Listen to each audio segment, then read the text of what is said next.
ओकारं बिंदु संयुक्तं नित्यं ध्यायन्ति योगिनः कामदं मोक्षदं च ओंकाराय नमो नमः। अविरल सदघनौघ प्रक्षाली सकल भूतल कलंका मुनि विरूपासी तीर्था सरस्वती हरतुल दूरिता अज्ञानतिमिरान्धानां ज्ञानाञ्जन शलाकया चक्षुरुन्मीलितं येन तस्मै श्री गुरुवे नमः। श्री परम गुरुवे नमः। परम्पराचार्य गुरुभ्यो नमः।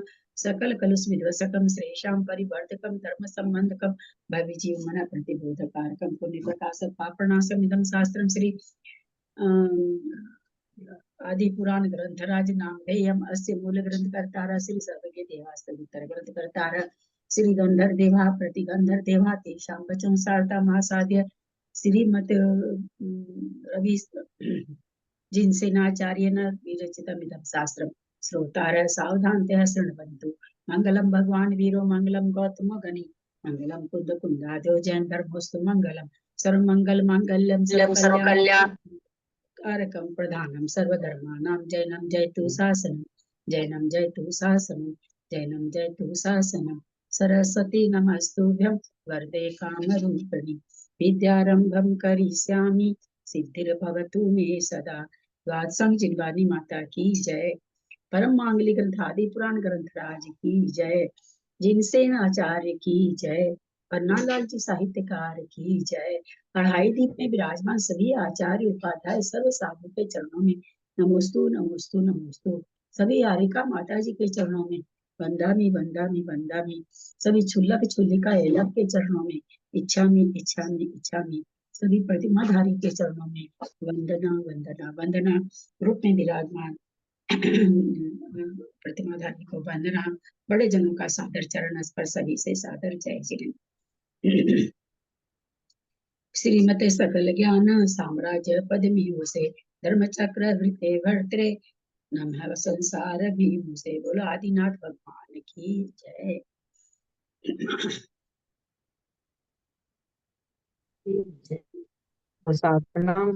हाँ आज ना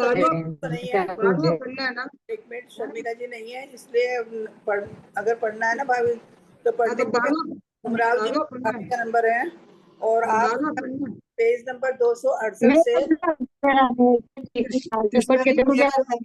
मैंने नहीं पढ़ा। कृष्णा जी हाँ जी मेरे को वो नाम तो जो दे गई है। सब कोई चुप हो जाए। एक बार सब कोई चुप हो जाइए ना। जब बता रही है वो तो एक साथ आप लोग दो चार लोग बोलने के ऐसे क्यों करते हैं आप लोग। मैं एकदम चुप बैठी हूँ कुछ नहीं बोल रही हूँ। भाभी वो नाम दे गई है शर्मिला जी नाम दे गई है तो वो उसमें उमरा भाभी बोली कि मेरा नाम आना चाहिए था वो गलती से नहीं दे गई होंगी तो मैंने कहा फिर पहले आप पढ़ लीजिए तो उमरा भाभी पढ़ेंगी। पेज नंबर 268 है और 201 से वो पढ़ेंगी। पेज नंबर 268 है। हाँ 268 पेज है और 201 से आप पढ़ेंगी। कृष्णा जी उसमें मेरा नाम नहीं लिखा हुआ है मेरा देख लीजिएगा आप। तो कहाँ से पढ़ूं 200 से पढ़ूं क्या कृष्णा भाई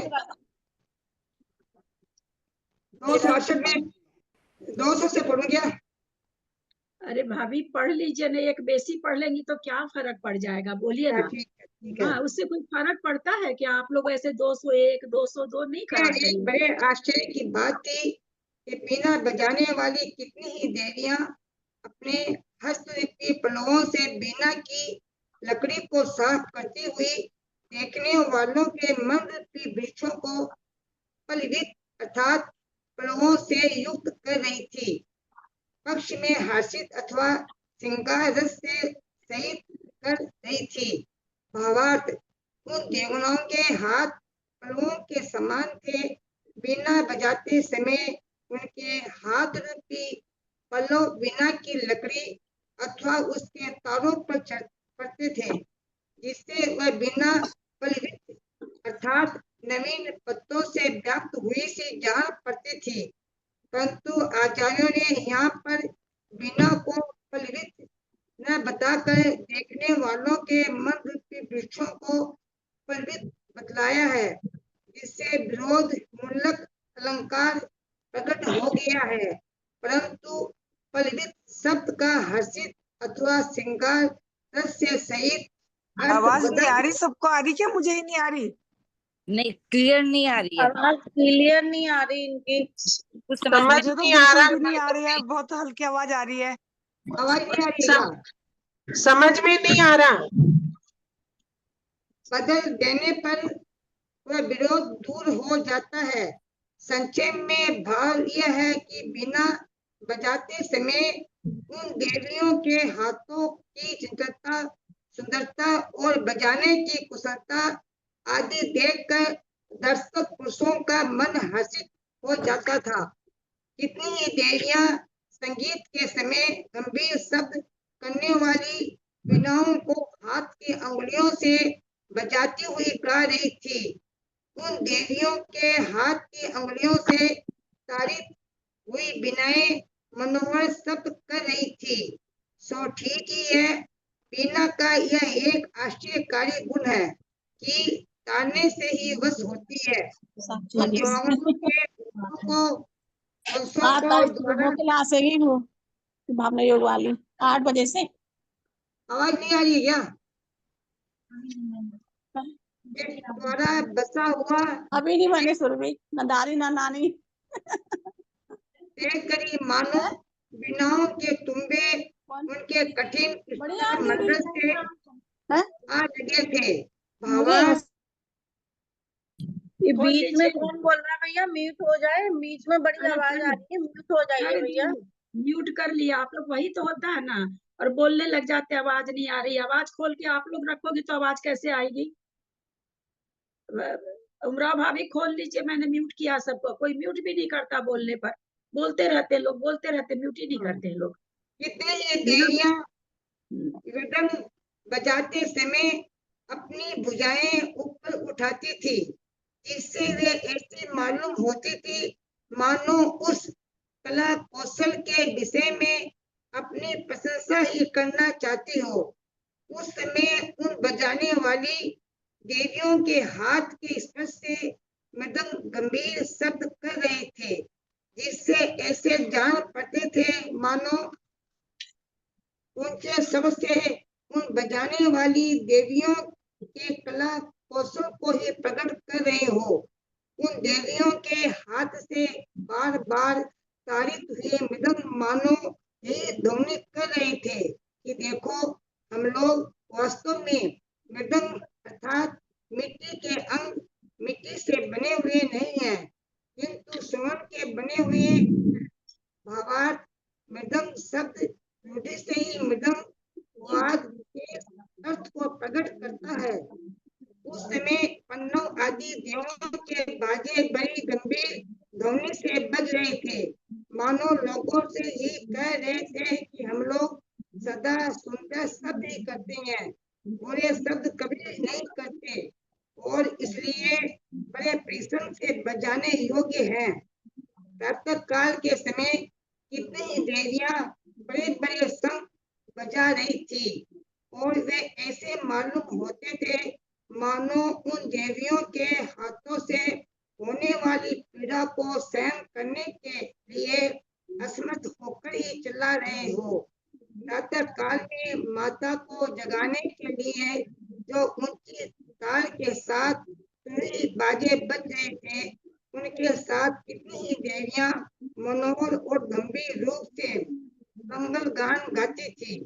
इस प्रकार उन देवियों के द्वारा की हुई सेवा से देवी ऐसी स्वाभिमान होती थी मानो किसी प्रकार एक रूपता को प्राप्त हुई तीनों रूपों की लक्ष्मी ही हो। इस तरह बड़े संभ्रम के साथ कुमारी देवियों के द्वारा सेवित हुई उन देवी ने बड़ी ही उत्कृष्ट शोभा धारण की थी, और वह ऐसी मालूम पड़ती थी मानो शरीर में प्रविष्ट हुए देवियों के प्रभाव से ही उसने ऐसी उत्कृष्ट शोभा धारण की हो।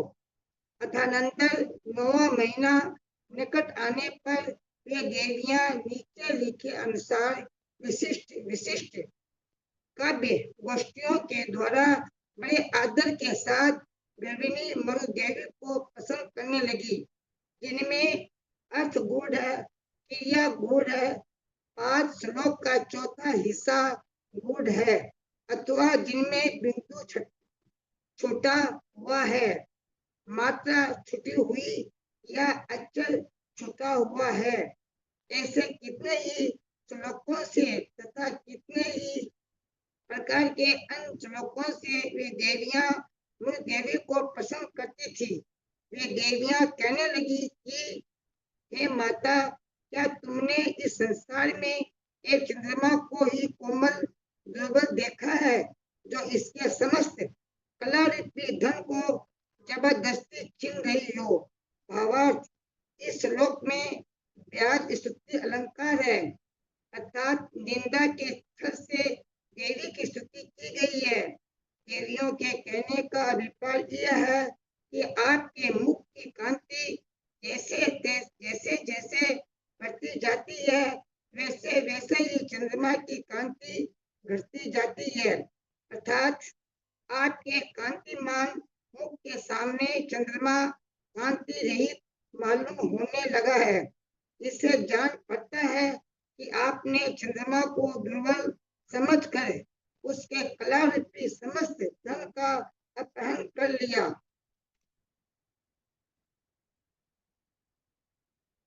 ये माता, आपके मुख रूपी चंद्रमा के द्वारा यह कमल अवश्य जीता गया है, क्योंकि इसलिए ये सदा संकुचित होता रहता है। कमल की इस पराजय को चंद्रमंडल भी नहीं सह सका है, न आपके मुख को ही जीत सका है। इसलिए कमल के समान होने से ये भी सदा संकोच को प्राप्त होता रहता है। हे माता, कुंतल सहित आपके मुख कमल ने भ्रमर सहित कमल को अवश्य जीत लिया है। इसलिए तो वह भय से मानो आज तक बार बार संकोच को प्राप्त होता रहता है।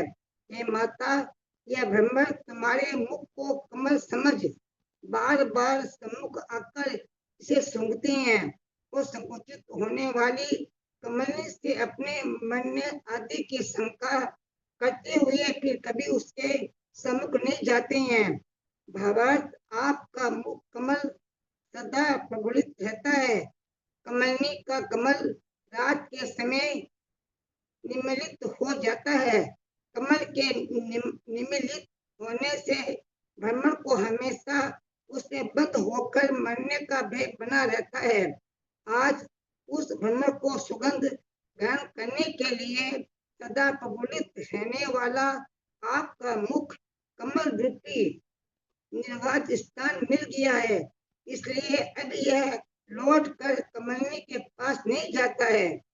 ये कमल नैनी, यह भ्रमर आपके मुख रूपी कमल को सुनकर ही कृतार्थ हो जाते हैं। इसलिए वे फिर पृथ्वी से उत्पन्न हुए अन्य कमल के पास नहीं जाते, अथवा यह भ्रमर आपके मुख रूपी कमल को सुनकर कृतार्थ होते हुए महाराज नाभिराज का ही अनुकरण करते हैं। भावार्थ, जिस प्रकार आपका मुख सुनकर आपके पति महाराज नाभिराज संतुष्ट हो जाते हैं, उसी प्रकार ये भ्रमर भी आपका मुख सुनकर संतुष्ट हो जाते हैं। तदंतर ये देवियां माता से पहलियां पूछने लगी। एक ने पूछा कि हे माता, बताइए वह कौन समर्थ है, कौन पदार्थ है जो कि आप में रक्त अर्थात आसक्त है, और आसक्त होने पर भी महाराज नाभिराज को अत्यंत प्रिय है। कामदेव भी नहीं है, नीच भी नहीं है, और कांति से सदा तेजस्वी रहता है। इसके उत्तर में माता ने कहा कि मेरा अधर नीचे का होठ ही है, क्योंकि वह रक्त अर्थात लाल वर्ण का है। महाराज, कौन सा पढ़ाई हो रहा है दीदी? कौन सा खड़ा हो रहा है? हाँ, कौन सा खड़ा हो रहा है? अभी 19 हुआ है। महाराज, दो तो गुनी है, कामी भी नहीं है, शरीर के इस भाग पर रहने के कारण नीच भी नहीं है, और कांति से सदा तेजस्वी रहता है। किसी दूसरी देवी ने पूछा, हे पतली भुवों वाली सुंदर विलासों से युक्त माता, बताइए आपके शरीर की किस स्थान में कैसी रेखा अच्छी समझी जाती है। हस्ती का दूसरा नाम क्या है? दोनों प्रश्नों का एक ही उत्तर दीजिए। माता ने उत्तर दिया करेणु का। भावार्थ, पहले प्रश्न का उत्तर है करे। अनु का अर्थात हाथ में पतली रेखा अच्छी समझी जाती है। दूसरा प्रश्न उत्तर है करेणु का अर्थात हस्ती का दूसरा नाम करेणु का है। किसी देवी ने कहा है, हे मधुर भाषणी माता, बताओ कि सीधे ऊंचे छायादार वृक्षों से भरे हुए स्थान को क्या कहते हैं, और तुम्हारे शरीर में सबसे सुंदर अंग क्या है? दोनों का एक ही उत्तर दीजिए। माता ने उत्तर दिया ताल ताल कानन अर्थात सीधे ऊंचे और छायादार वृक्षों से व्याप्त स्थान को साल कानन सागौन वृक्षों का वन कहते हैं। हमारे शरीर में सबसे सुंदर अंग साल कानन से अलग आनंद अर्थात चूर्ण कुंतल सुगंधित चूर्ण लगाने के योग्य आगे का बाल जुल्फे सहित मेरा सुख है। किसी देवी ने कहा, हे माता, हे सती, आप आनंद देने वाली अपनी रूप संपत्ति को ग्लानि प्राप्त न कराइए। आहार से प्रेम छोड़कर अनेक प्रकार का अमृत भोजन कीजिए। इस श्लोक में नए और आसान ये दोनों क्रियाएं गूढ़ हैं, इसलिए इसे क्रिया गुप्त कहते हैं। हे माता, यह सिंह शीघ्र ही पहाड़ की गुफा को छोड़कर उसकी चोटी पर चढ़ना चाहता है, इसलिए अपनी भयंकर सताओं से पर एक मिनट। नए और आसान ये दोनों क्रियाएं गूढ़ है, तो आसान का मतलब क्या हुआ? इस श्लोक में नए और आसान ये दोनों क्रियाएं गूढ़ है, इसलिए इसे क्रिया गुप्त कहते हैं। आसान मतलब कौन सा श्लोक है? 222। 222 है। एक मिनट। इसी देवी ने कहा, हे माता, हे सती, आप आनंद देने वाली अपनी रूप संपत्ति को ग्लानि प्राप्त न कराइए। आहार से प्रेम छोड़कर अनेक प्रकार का अमृत भोजन कीजिए। इस श्लोक में नए और आसान शायद मेरी समझ में, देखते हैं, सुना हुआ नहीं है शब्द मेरा, देखती हूँ, मुश्किल ही है, सुना हुआ नहीं तो निकलेगा भी नहीं, देखते हैं, फिर भी देखते हैं। ठीक है, आगे पढ़ ले तब तक। बुआ जी आगे पढ़िए फिर आप। यह सिंह शीघ्र ही पहाड़ की गुफाओं को छोड़कर उसकी चोटी पर चढ़ना चाहता है, इसलिए अपने भयंकर सटाओं गर्दन पर के बाल अयाल हिला रहा है। इस श्लोक में अधुनात की क्रिया गूढ़ रखी गई है, इसलिए यह भी क्रिया गुप्त कहलाता है। ये देवी, गर्भ से उत्पन्न होने वाले पुत्र के द्वारा आपने ये जगत का संताप नष्ट किया है, इसलिए आप एक ही जगत को पवित्र करने वाली हैं। आप ही जगत की माता है। इस श्लोक में अधुना एक क्रिया गूढ़ है, अतः ये भी क्रिया गुप्त श्लोक है। ये देवी, इस समय देवों का उत्सव अधिक बढ़ रहा है, इसलिए मैं दैत्यों को चक्र में अरुण अर्थात अरों के समूह की रचना बिल्कुल बंद कर देती हूँ। चक्र के बीच में जो खड़ी लकड़ियां लगी रहती है उन्हें अर कहते हैं। इस श्लोक में अधुनाम ये क्रिया गूढ़ है, इसलिए ये भी क्रिया गुप्त कहलाता है। हो गया 25। मतलब कैसे यह क्रिया गूढ़ है और यह क्रिया भी गुप्त श्लोक है, मतलब क्या इसका क्या मतलब क्या है, ये क्या कहने क्या चाहते हैं इसे? भाभी बताएगी, भाभी नहीं दिखती है अभी। त्रिशला जी, बीच के नंबर छूट गए हैं पढ़ने में, उसमें मेरा नाम भी नहीं आया है अभी, और फिर आगे के नंबर मुझे नहीं पता, परसों को ना वो आ जाएगी, संडे को वो आ जाएगी शर्मिला। मुझे शर्मिला बता के गई है कि इन लोगों से पढ़वाना है। शर्मिला कल नहीं है, बस आज और कल नहीं है, वो कल आके अपने आप कर लेगी। मुझे दे गई थी, और भाभी का तो फोन आया था। अरे बीच के नाम है, हाँ, उन्होंने गलती किया होगा। अच्छा, अब इसे अब नंबर सीमा अंधेरी का है। हाँ सीमा ठीक। अंधेरी, मेरा आया नहीं ना अभी। सीमा अंधेरी का नाम नंबर है भाई अभी। आप कौन बोल ठीक रही है? ठीक है। आप संतोष बोल रही है ना? आपकी तो आपका नाम तो नहीं लिखा हुआ है इसमें।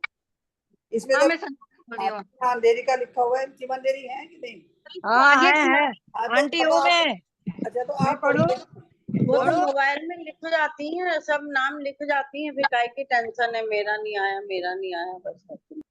अच्छा, पढ़ूं क्या ना मैं? आगे भी से दिया ना, दिया आप ही नहीं पढ़िए, नाम। पढ़िए। हाँ। प्रणाम आंटी। कुछ आदमी कड़कती हुई धूप में खड़े हुए थे। उनसे किसी ने। एक मिनट सीमा। अच्छा हाँ त्रिशला ठीक है जी, आंटी। एक मिनट।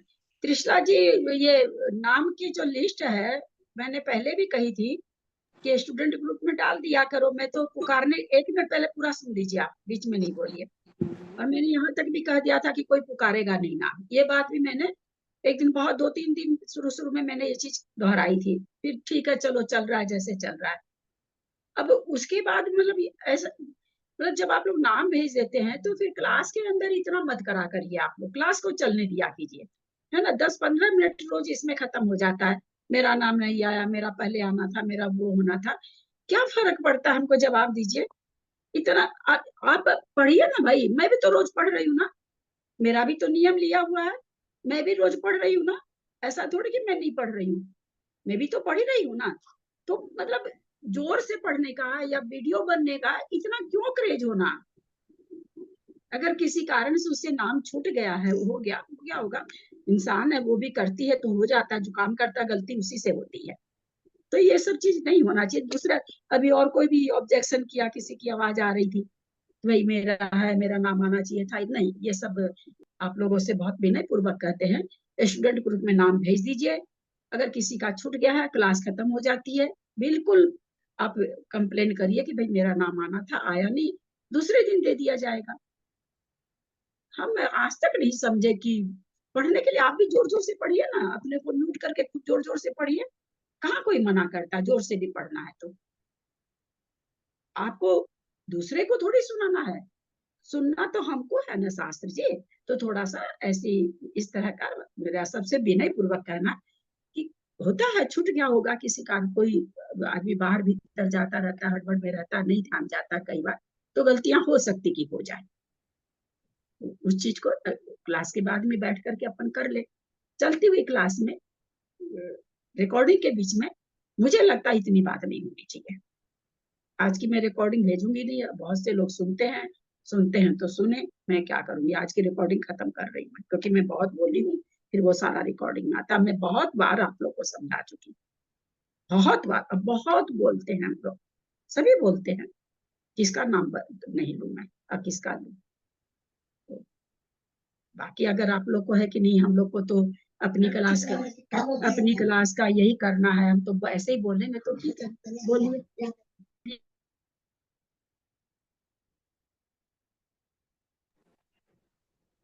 पढ़िए सीमा जी।